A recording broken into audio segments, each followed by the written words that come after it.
In a church in Teruel, Spain, two lovers lie in marble tombs. Their hands reach across the space between them, closer, closer, but they never touch. He returned with fortune. She had promised to wait. 5 years, not a day more, not a day less. He arrived 1 day late. He begged for one kiss. She refused. This is the story of Diego Martilla and Isabel de Segura, the lovers of Teruel.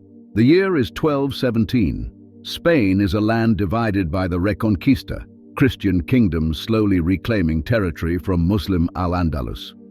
5 years earlier, Christian forces won a crushing victory at Las Navas de Tolosa, breaking Almohad power forever. In the Kingdom of Aragon, the fortified city of Teruel sits on a strategic hilltop, a frontier town where your family name determines your destiny and where love alone is never enough. Juan Diego Martinez de Marcilla and Isabel de Segura grew up together, childhood playmates who became passionate lovers. But there was one insurmountable problem. Isabel's father, Pedro de Segura, was the wealthiest man in Teruel. Diego's noble family had fallen on hard times. As a second son, Diego would inherit nothing. When Diego asked for Isabel's hand, her father's answer was absolute no. But Diego made an extraordinary proposal. Give me 5 years. I will seek my fortune in the wars against the Moors and return wealthy enough to be worthy of your daughter. To everyone's surprise, Pedro agreed. 5 years, not a day more. Isabel made a sacred promise she would wait for him. The year was 1212. Diego enlisted in King Peter II of Aragon's armies, fighting the Reconquista by land and sea. He participated in numerous battles, earning honors for his courage and accumulating the fortune he needed. Back in Teruel, Isabel kept her promise. Year after year, suitors came, wealthy merchants, noblemen, knights. Each time, she refused. I made a promise. I must wait for Diego. 5 years with no word from Diego. No letters, no messages. Silence could mean anything. He was still fighting. He had been captured, he had died, or he had forgotten her. By 1217, Isabel was approaching 20, considered quite old for an unmarried noblewoman. Her father's patience was exhausted. Don Pedro de Azagra, brother of the Lord of Albarracin, wanted Isabel's hand. Wealthy, connected, prestigious. Everything a father could want. Worn down and hearing nothing from Diego, Isabel finally agreed. The wedding was set for the final day, the exact day the 5-year deadline expired. The ceremony took place as planned. Isabel de Segura married Don Pedro de Azagra. The vows were spoken. She was now another man's wife. And then, at the Zaragoza gate, a commotion erupted. Diego Marcilla had returned with great riches. He had survived 5 years of war. He had kept his promise. But here's the cruel mathematics. Diego had not counted the day he made the agreement with Isabel's father, whereas the Segura family had. In Diego's calculation, he was on time.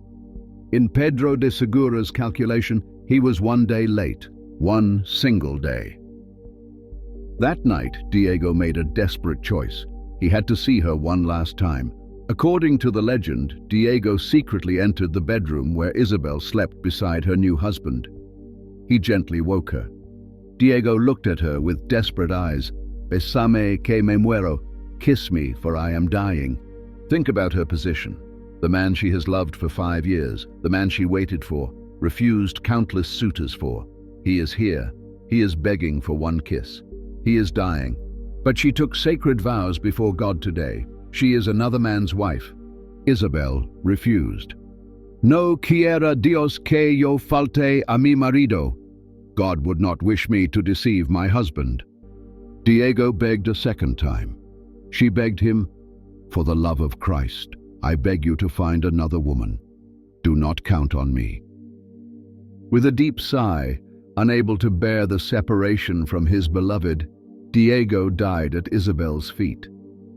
When Isabel realized he had actually died, she woke her husband and told him everything.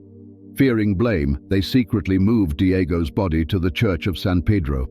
The next day, Diego's funeral was held at the church of San Pedro.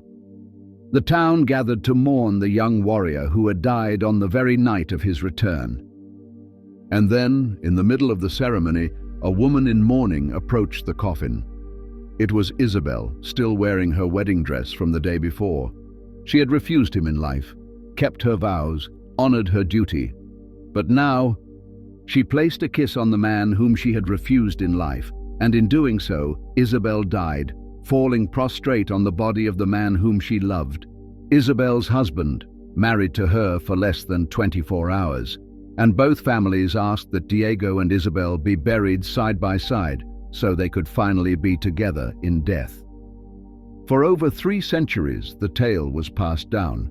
Then, in 1555, workers discovered 2 mummified bodies beneath the church of San Pedro.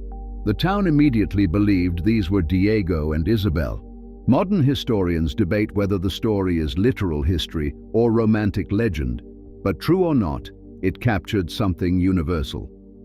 In 1955, sculptor Juan de Avalos created the magnificent marble tombs that stand today. Diego and Isabel lying side by side, their hands reaching toward each other, almost touching, but not quite.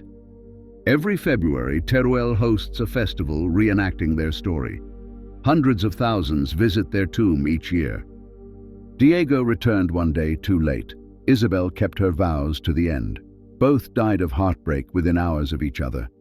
And for 800 years, they've lain together, their hands reaching across the space between them, forever yearning, forever almost touching, forever the lovers of Teruel.